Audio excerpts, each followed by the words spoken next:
vamos a dar comienzo a esta actividad que hemos organizado conjuntamente la Oficina de Género del Tribunal Superior y la Oficina de Identidad de Género y Orientación Sexual del Observatorio de Género del Consejo de la Magistratura de la Ciudad de Buenos Aires. La idea es que la doctora Diana Mafía y yo seamos simplemente transmisoras de la satisfacción que nos produce esta posibilidad de poner, digamos, en público un proyecto de trabajo en común que venimos tratando de encarar desde hace bastante tiempo, con las dificultades propias de los espacios y de las condiciones con las que estas cosas se llevan. Pero lo cierto es que la Ciudad de Buenos Aires tiene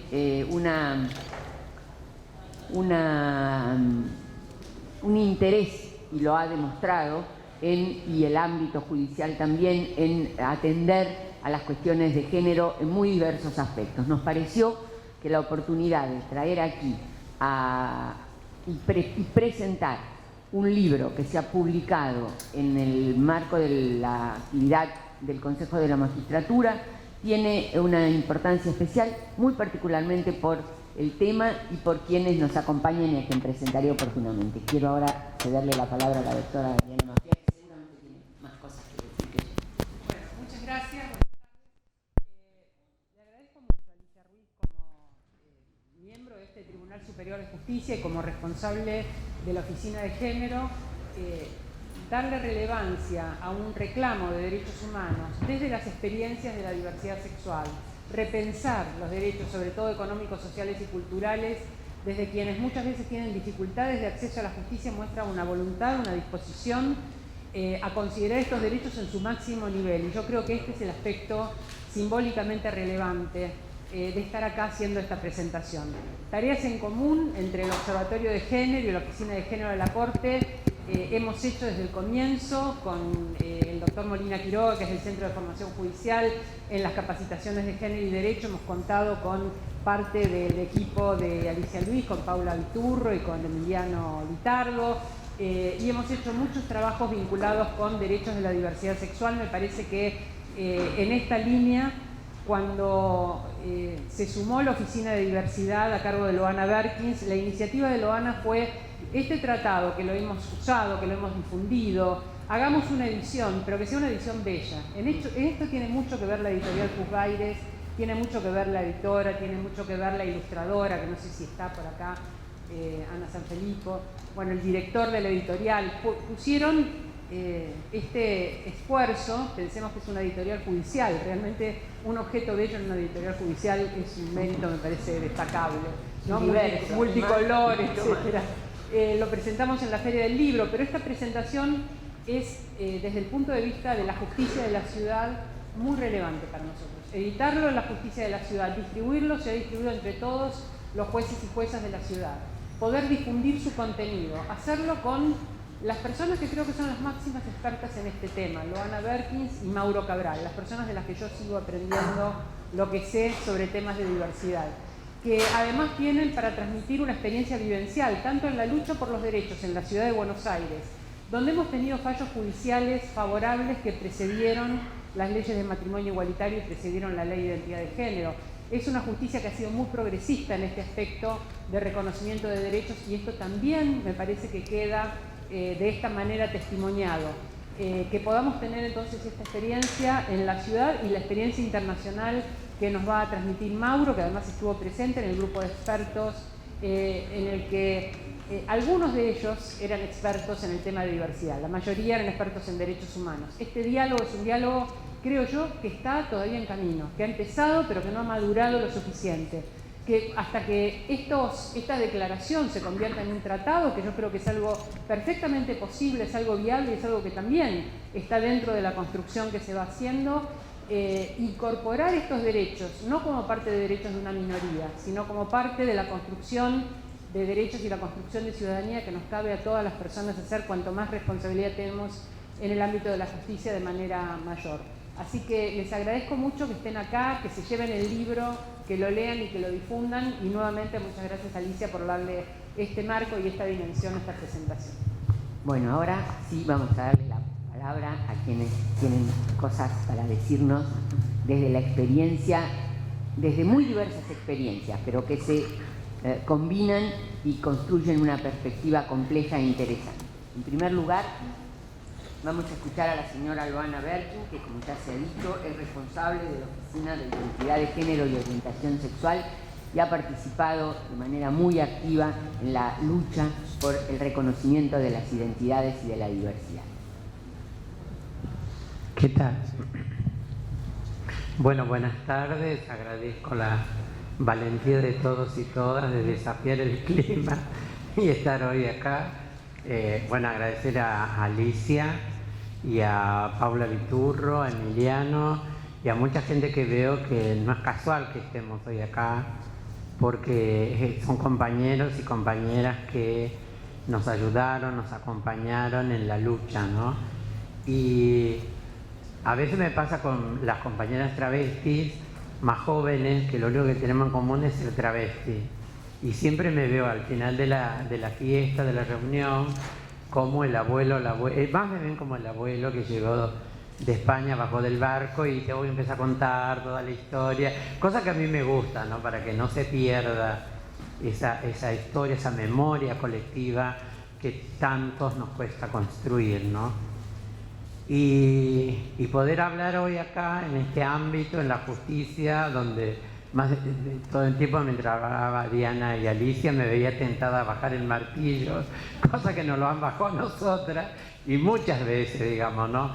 Y todo ese desencuentro histórico que hubo entre la justicia y nosotras, o nuestros casos, ¿no? Como el tema de la identidad nunca era tenido en cuenta como el agravante en sí mismo, digamos, ¿no? Digamos, ya ser travesti es lo que desencadenaba en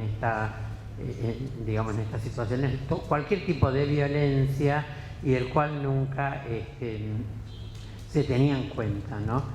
Se tenía en cuenta sí para punirnos, pero no como para culpabilizar al otro o como para responsabilizarse. Mire, en realidad lo que se está encubriendo en esta actitud es esto. Y eso quedó también cuando tuvimos que dar la batalla por la personería jurídica de nuestra asociación, que duró años y muchos y muchas colaboraron escribiendo, ayudándonos, leyendo lo que teníamos que contestar. Llegó a la Corte Suprema y la Corte dijo claramente: lo que están encubriendo es su acto discriminativo hacia las compañeras. Si ellas se quieren llamar así, que se llamen así. Porque lo que ellos pretendían es que cambiáramos el objeto social, donde nosotros claramente decíamos que nos asumíamos como una identidad travesti, que íbamos a trabajar para que el Estado, la sociedad nos reconociera como tal en esos términos. Nada más. Entonces nos ponían, no sé, por ejemplo, el ejemplo, la sociedad rural. Entonces le dijimos en qué contribuía nuestro bien común, ¿no? O otras asociaciones que ellos ponían, digamos. Y se escudaban bajo la figura del bien común. Entonces, la lucha, la verdad, fue larga, es dura, y ahora, digo, que celebramos la obtención de estas dos leyes como la identidad de género y el matrimonio igualitario, se viene para nosotras la verdadera batalla, que es la cultural. Está visto estas últimas semanas las expresiones que una periodista me preguntó, pero si la Nata no lo había dicho inocentemente, y yo digo, mira, si algo no le puedo imputar a la Nata es inocencia, y más que si Florencia no es mujer, le temo a su terrorismo ideológico, ¿no?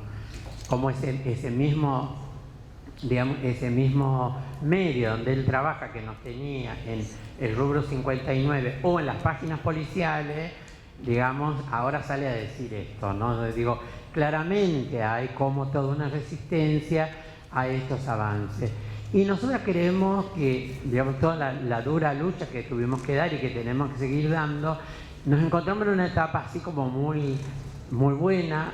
Primero cruzamos, la primera etapa es la que nosotros llamamos como pedir un derecho, ¿no? Queremos derecho a la educación, a la salud, a la vivienda, y después un día nos dimos cuenta de ¿por qué vamos a pedir si esto está establecido en la Constitución? ¿Cómo se va a pedir algo que ya está? Que dice para todos ciudadanos o que viva acá y punto. ¿De dónde somos nosotros? ¿De Travestilandia? No, somos de acá, entonces punto. Pasamos a la segunda etapa, que era pedir que pudiéramos acceder a eso y permanecer dentro de los sistemas de esos derechos. Entonces decíamos, no, ahora hay que decir, no, yo quiero ir a la escuela, pero además que lográbamos que el compañero o la compañera fuera a la escuela, pero después también que el Estado le garantice la posibilidad de cómo mantenerse dentro de ese sistema, ¿no? Y ahora la etapa más linda es la exigibilidad del derecho. Ya, digo, mira, no negociamos nada con nadie, nos plantamos frente a él y decimos, mira, yo quiero venir acá, yo quiero hacer esto, pasarme los requisitos, a ver si doy, y pedirme cosas concretas que tengan que ver con los modos de admisión y no con tus prejuicios.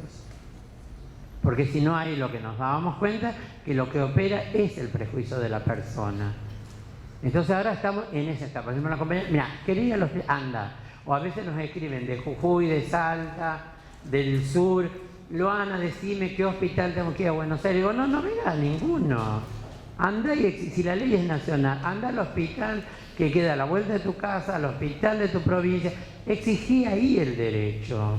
Te vas a venir a una ciudad a gastar dinero, a pasarla pésimo, una ciudad que te asusta, porque la verdad que a quienes somos de las provincias te asusta cuando venís a esta ciudad grande, enorme, con otra cultura, a pesar que somos el propio país, con otra idiosincrasia. Digo, ¿a qué vas a venir acá? Si ese mismo derecho te lo tienen que facilitar y el Estado te tiene que garantizar en el lugar donde vos estás. ¿No? Toda esa cuestión de, ahí se ve cómo de los derechos. Y qué es lo que también pasa cuando vamos a plantear estas situaciones.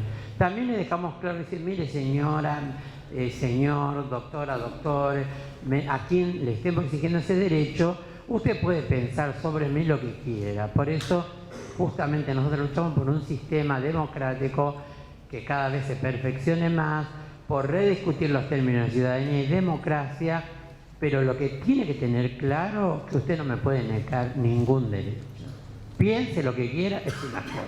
Ahora, a mí el derecho no me lo tiene que negar. Entonces, esa etapa todavía cuesta porque se ve todas las trabas que nos ponen a las trabas para no dejarnos acceder a esos derechos. La verdad que son cosas insólitas. Por ejemplo, a una compañera, a mí me gusta contar así como ejemplito, porque la gente a veces dice, ¿de qué hablará esta chica? ¿Cuáles son esos fantasmas? No son fantasmas. Una traba de 67 años, la señora del registro civil le dice, suelta de cuerpo, que tiene que ir con la madre para cambiar el documento. 67 años. Yo un poco perversita como soy, le dije, nos vamos a comprar en todo por 2 pesos, un jarrón, lo vamos a llenar de talco y decir, ¿la quiere la madre? ¿Está segura? Póngala ahí a la madre. 67, no, tiene que venir con la madre.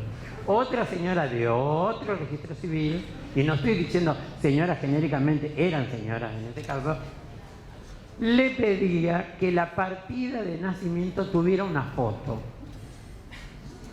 Una foto de cuando había nacido. No. Ustedes dirán, Berkin enloquecido. Vengan conmigo, vengan, vamos. Le digo, ¿cómo una foto? Le digo, mire, hace poco, yo sé que la justicia ha cambiado, que ponen las huellas ahora de la patita, no sé qué, para evitar que si roban o no roban. Digo, eso sí, pero eso ha salido ahora. Pero una foto, los bebés son todos gorditos cachetones. ¿Quién va a demostrar una foto? No, realmente les cuento que el ingenio es inagotable, ¿no? De toda la burocracia, de todas las cosas. Otro señor también que me discutía cuando voy a cambiar el certificado del colegio secundario, que lo terminé acá y de grandecita, y el señor me discutía. En un momento le pregunto, señor, perdón, ¿usted conoce la ley de identidad de género? No. Digo, ¿y cómo me la está discutiendo entonces? Prevenida, saqué una ley que había impreso, se la di, le dije, mañana a las 9 vengo a hacer el trámite. Este señor tuvo la gentileza de reconocer que se había equivocado, pero me discutía algo que ni siquiera había leído. Entonces, transitar por esto, la verdad que es... Entonces celebramos después que aparezcan estos documentos, que se vaya avanzando en términos de derecho, porque realmente, digo, le empiezan a dar sustento a las leyes, porque si no van a quedar vacías, van a quedar como exclamaciones, como miren qué progreso de Argentina, qué bien que tienen esta ley, ¿no? Después también en las políticas públicas, porque ahora viene el gran debate, ¿dónde nos van a poner a la hora de las políticas públicas? Ya en el tema del VIH nos ponían como hombres que tienen sexo con hombres. Ahora, ¿qué nos van a poner? ¿Mujer que tiene sexo con quién?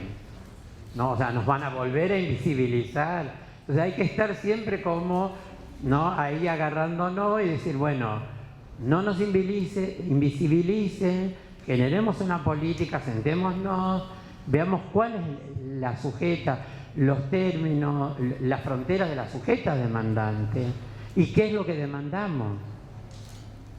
Entonces hay como muchísimo todavía camino para recorrer.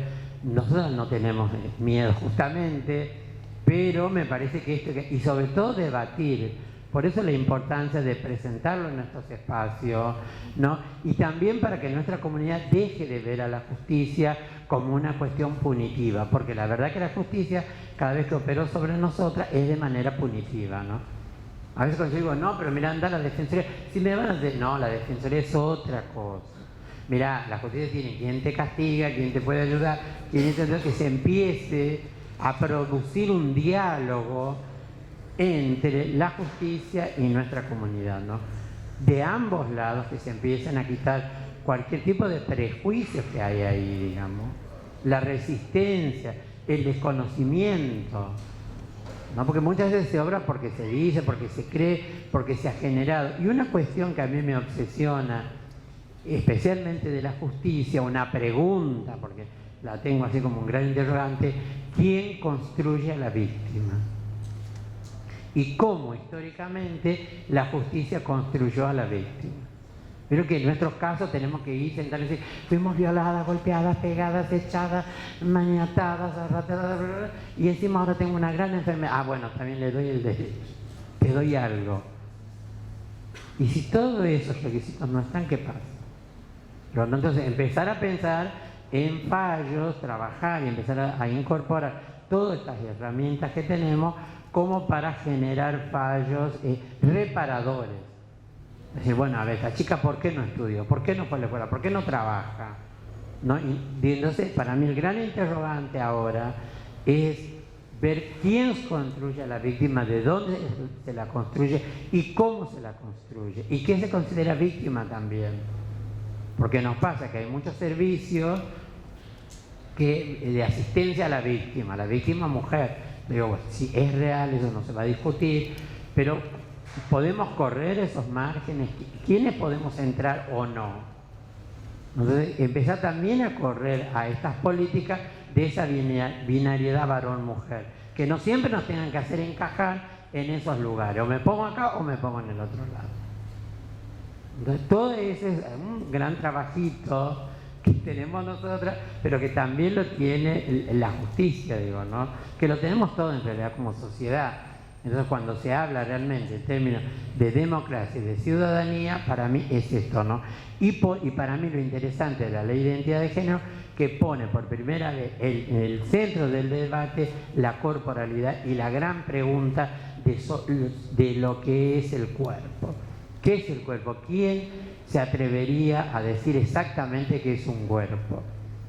¿No? ¿Y cómo es el cuerpo travesti? A ver. Porque si preguntamos cómo es el cuerpo mujer, el cuerpo varón, cositas más, cositas menos. Ahora, un cuerpo travesti, ¿cómo es? No, yo digo travesti, pues de travesti, transexual, transgénero, como se llame, como se quiera, o se autoperciba cada quien. ¿Cómo es ese gran cuerpo?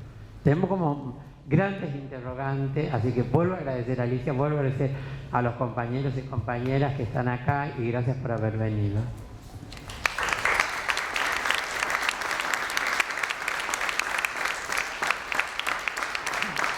Muchas gracias.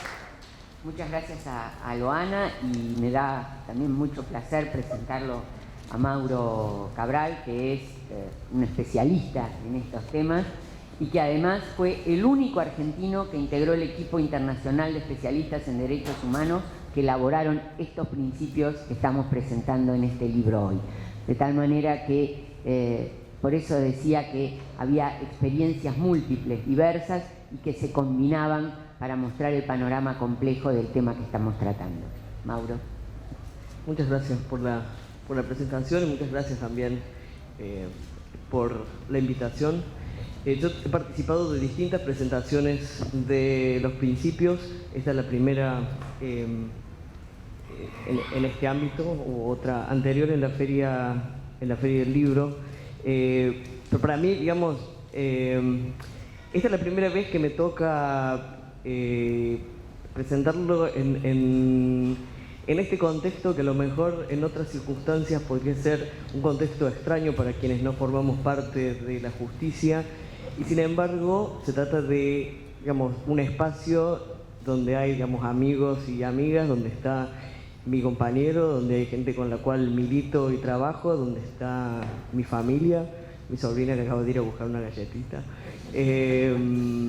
Digamos, es un lugar donde realmente me encanta tener la posibilidad de presentar este libro, y me gusta muchísimo poder hacerlo en la Argentina, sabiendo que la Argentina es el país donde los principios de Yogyakarta han encontrado hasta ahora su expresión jurídico-normativa más cabal, lo cual para mí es personalmente y profesionalmente un gran motivo de orgullo. Y quisiera decir algo que me tocó decir en la otra presentación anterior del libro en la Argentina, y es que cuando la gente habla de, digamos, de alguien, en este caso soy yo, siendo el único argentino que participó, que yo quisiera que eso se leyera al revés, que tiene que ver con formar parte de un movimiento que fue que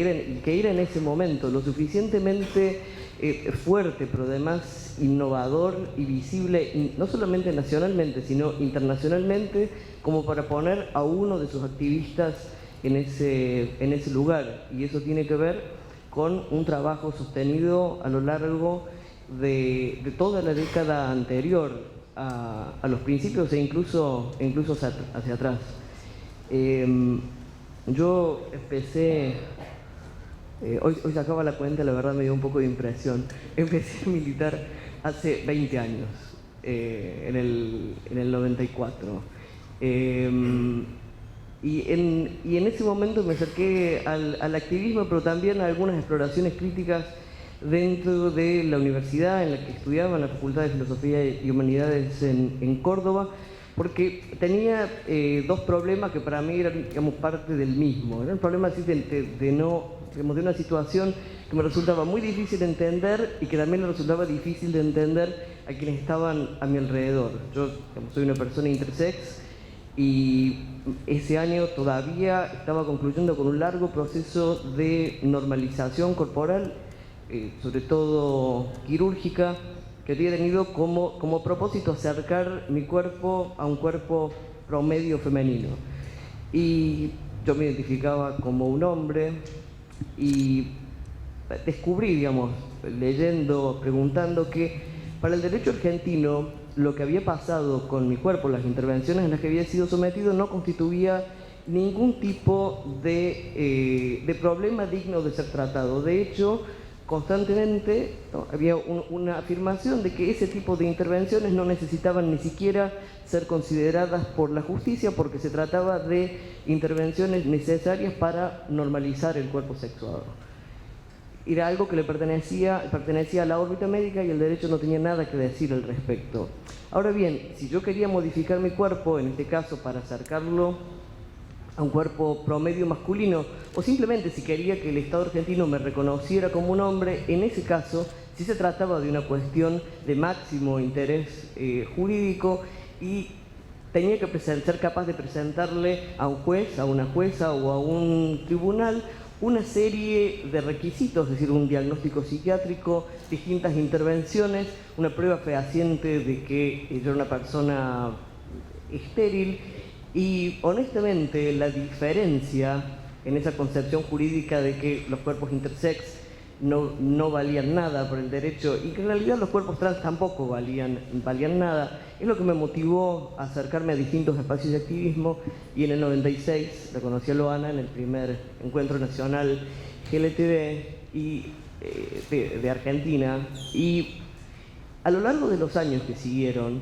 pensemos que todavía faltaban 9, 10 años para la resolución de la causa Alit, me tocó formar parte de la construcción de un movimiento en la Argentina que se planteó muy claramente una agenda que hoy forma parte de esta palabra que usamos desde hace algunos años, de la diversidad, pero que al mismo tiempo tiene un contenido muy específico, un contenido que tenía que ver con recuperar la autonomía decisional sobre nuestros cuerpos, recuperar nuestro derecho a la integridad corporal, recuperar nuestro derecho a decidir acerca de nuestras vidas sin que existieran autoridades exteriores, fuera la autoridad de un psiquiatra, fuera la autoridad de un juez. Y en ese proceso es en el que tiene lugar el seminario que se hace en Indonesia, del cual emergen los principios de Yogyakarta. Es decir, cuando me toca participar, soy alguien que a lo largo de 12 años participó de una serie de discusiones y de procesos y de construcciones colectivas que me hicieron posible participar. Entre esas construcciones están, digamos, algunas, recuerdo con Loana y con otros amigos y amigas presentes en este lugar, de asistir a las presentaciones de aquellos primeros proyectos de ley de identidad de género que se presentaron en el año 2002 y en el año 2003, donde todavía era posible imaginar una regulación del derecho al reconocimiento de la identidad de género en la Argentina que tuviera precios corporales, que exigiera representación de diagnósticos psiquiátricos. Es decir, todos estos antecedentes, que son antecedentes de la ley de identidad de género en la Argentina, son también antecedentes de los principios de Yogyakarta. Para mí, digamos, es muy importante, como mencionó Loana, esta presentación hoy en Buenos Aires, porque para mí, que soy alguien que ha participado en la negociación de la ley de identidad de género en la Argentina y también en la producción de los principios de Yogyakarta, muchas veces me da la impresión de que vivo en un mundo donde las personas como nosotros y nosotras estamos a salvo en dos sentidos, en la medida en que nuestros derechos son reconocidos, pero también porque somos personas cuyo trabajo profesional y cuya experiencia profesional trabajando sobre estos temas es reconocida, y de pronto es como si la intervención mediática nos devolviera a ese estatus, ¿no?, de pertenecer a esa especie de personas que puede ser exhibida para que otro grupo de personas decida si son reconocidas o no. Para mí es muy impresionante cómo estas dos situaciones pueden coexistir en el mismo tiempo y en el mismo lugar. Que los principios de Yogyakarta sean ciertos, que la ley de identidad de género sea cierta, y al mismo tiempo que la producción mediática sobre cuestiones trans también sea cierta. Yo no sé qué es lo que ustedes saben acerca de los principios. A mí me encanta, digamos, personalmente, que los principios se hayan publicado en castellano y que se estén presentando en este momento en el que son, digamos, más necesarios que nunca, pero al mismo tiempo no quisiera que ustedes tuvieran la impresión de que los principios se tratan de algo que ocurre en este momento. Los principios tienen 8 años desde el momento de su producción. Es decir, que por esos antecedentes y por la historia de los 8 años hacia atrás, estos principios que orientan nuestro trabajo en el presente y que proponen una agenda de trabajo hacia el futuro, están bien asentados internacionalmente y no son una novedad. Y digo esto porque en general quienes buscan atacar el vínculo entre el marco internacional de derechos humanos y las cuestiones de orientación sexual e identidad de género suelen apelar a que en realidad lo que estamos haciendo es proponer la introducción de nuevos derechos. Los principios no tienen esa intención. Si ustedes los revisan, si ya lo han revisado, podrán ver que en realidad lo que hacen es poner en relación el marco existente, el marco internacional de derechos humanos tal cual existía en el año 2006, con las cuestiones de orientación sexual e identidad de género, para mostrar que esa relación ya existía de manera implícita. Es decir, que lo que hacen los principios es volver explícitos una serie de vínculos entre esas cuestiones y ese marco. Por supuesto que así como el marco de los derechos humanos ha evolucionado desde el 2006 a esta parte, también el conjunto de cuestiones que aparecen mencionadas en los principios ha evolucionado. Y yo creo que si los principios se redactaran hoy, si existiera algo así como un Yogyakarta más 10, quizás no tendríamos solamente cuestiones de orientación sexual e identidad de género, sino también cuestiones de expresión de género y cuestiones de diversidad corporal, porque el léxico que maneja el movimiento LGTB a nivel internacional poco a poco se ha ido enriqueciendo con un conjunto de cuestiones que ya estaban presentes cuando se elaboraron los principios, pero que sin embargo no lograron sobrevivir hasta la negociación final del texto. Ustedes me avisan si estoy hablando demasiado rápido, demasiado en cordobés o... Bueno, perfecto. Un segundo. Ahora bien, yo quisiera que después de esta presentación tuviéramos la oportunidad de conversar, digamos, acerca de sus impresiones o lo que conocen acerca, o lo que les gustaría conocer acerca de los principios. Los principios tienen una introducción donde aparecen las definiciones que van a orientar el texto, incluyendo esa definición de identidad de género que aparece como el artículo 2 de la Ley de Identidad de Género, que se transformó de esa manera en el primer instrumento normativo que incluía el texto de los principios.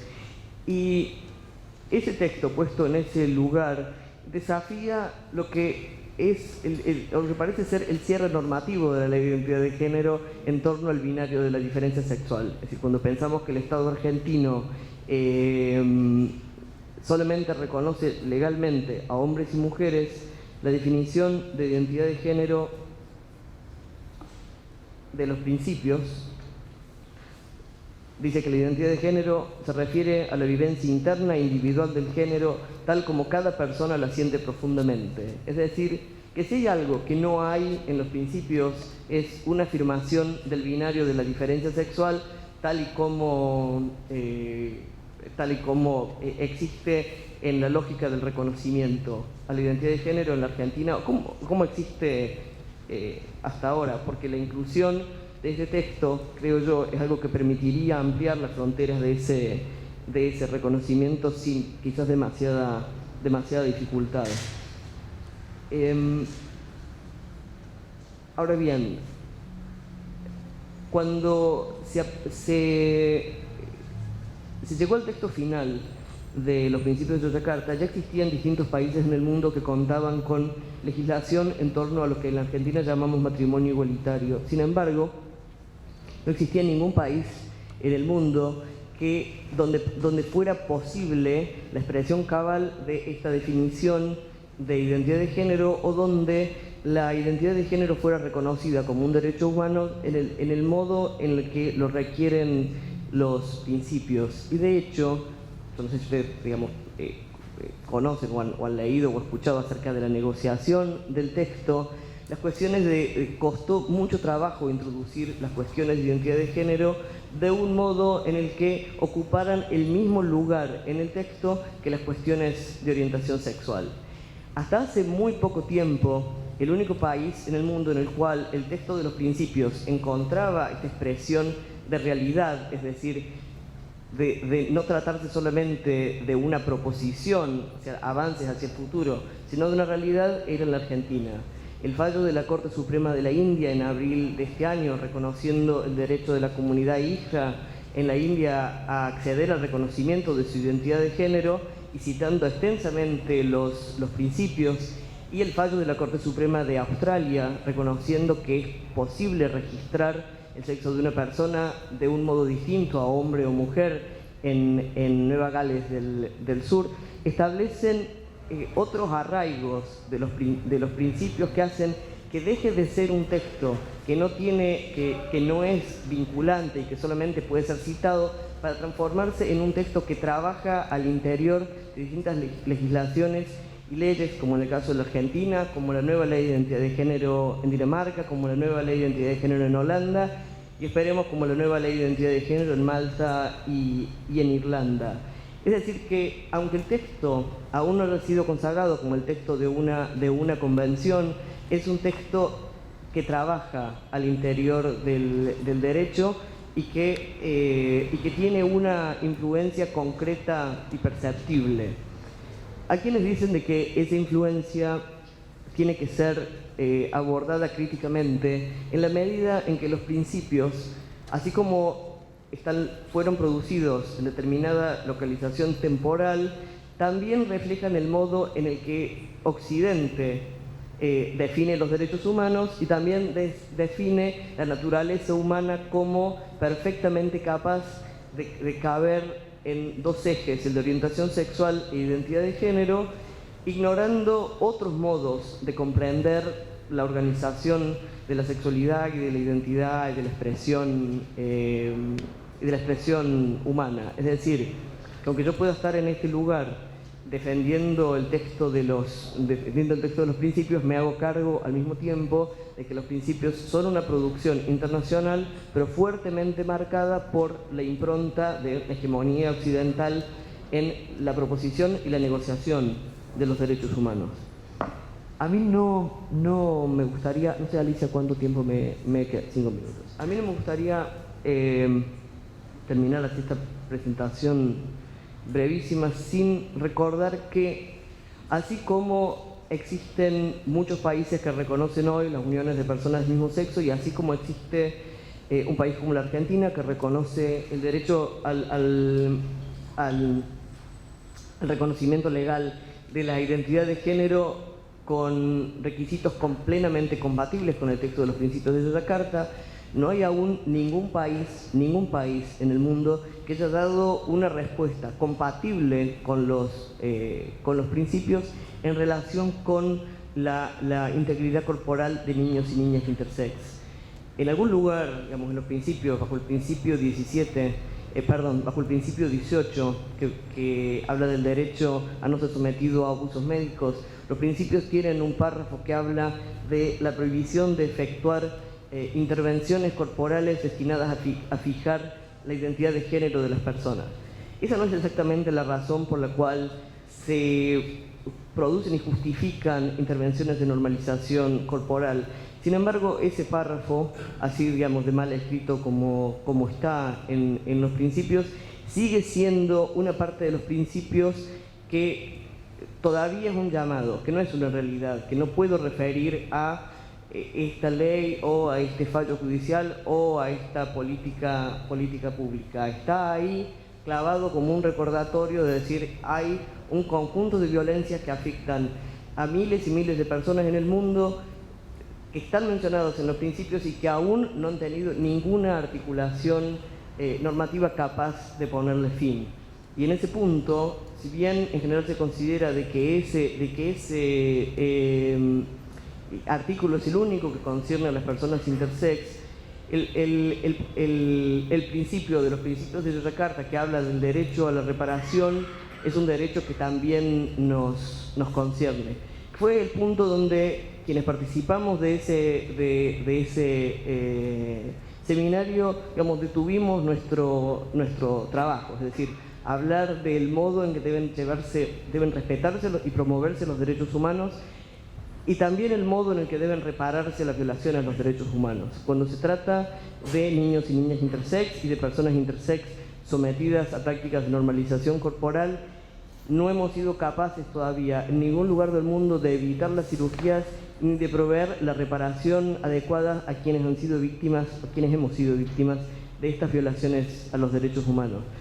Yo me quedo con eso no porque quiera, digamos, cerrar con una nota así, deprimente, sino porque sí me interesa rescatar eso que muchos y muchas activistas pudimos decir antes del 2012, pensar en los principios como un llamado para la acción.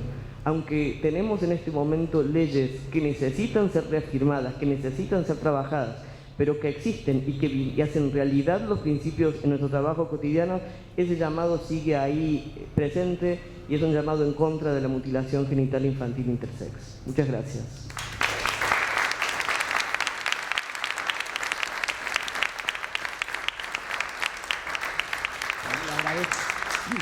Le agradezco mucho a Mauro su intervención. Quiero abrir un breve espacio si alguno de los que están aquí quiere formular alguna pregunta y luego hacer una brevísima consideración de cierre.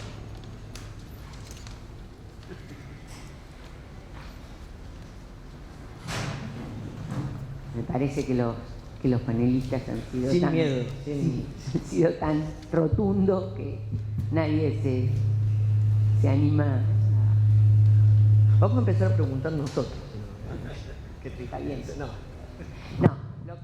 Si no hay preguntas, lo que sí a mí me gustaría subrayar es que tanto Loana como Mauro han destacado la importancia que tiene que esta presentación y que estos temas se trataran en el ámbito de una sala de audiencias de un tribunal, del Tribunal Superior de la Ciudad.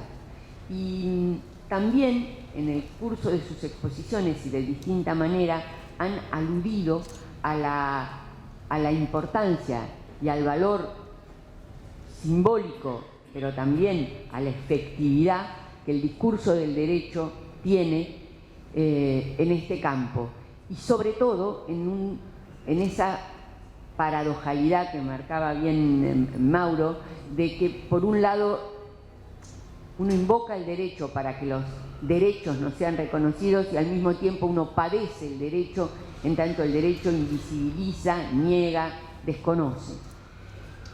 Es por esta razón, o es por este motivo que para nosotros, para los que estamos trabajando en el campo jurídico, particularmente para quienes tenemos responsabilidades en las decisiones y para quienes pensamos que el derecho no se limita a un catálogo de normas, sino que es un discurso que opera en la vida social de una manera muy importante y muchas veces muy poco percibido hasta que uno lo sufre. Para nosotros dar esta oportunidad, diría, porque lo que hemos hecho tanto el observatorio como el tribunal no es sino poner un espacio a disposición para que una temática, un libro, la lucha representada en campos diferentes, en campos comunes, tanto por Loana como por Mauro, queden marcadas aquí, en este espacio. ¿Por qué digo esto? Porque nosotros sabemos como operadores jurídicos que lo que nosotros hacemos nunca es neutral, nunca es ajeno ni al mundo de la cultura en el que vivimos, ni al modo ni a los sentidos que le asignamos a las reglas que aplicamos. Por lo tanto, somos nosotros los más responsables de contribuir a que, como señalaba Mauro, estos principios tengan la vigencia y la trascendencia que merecen y además que efectivamente sirvan para ampliar el campo de los reconocimientos, de las identidades, de las inclusiones.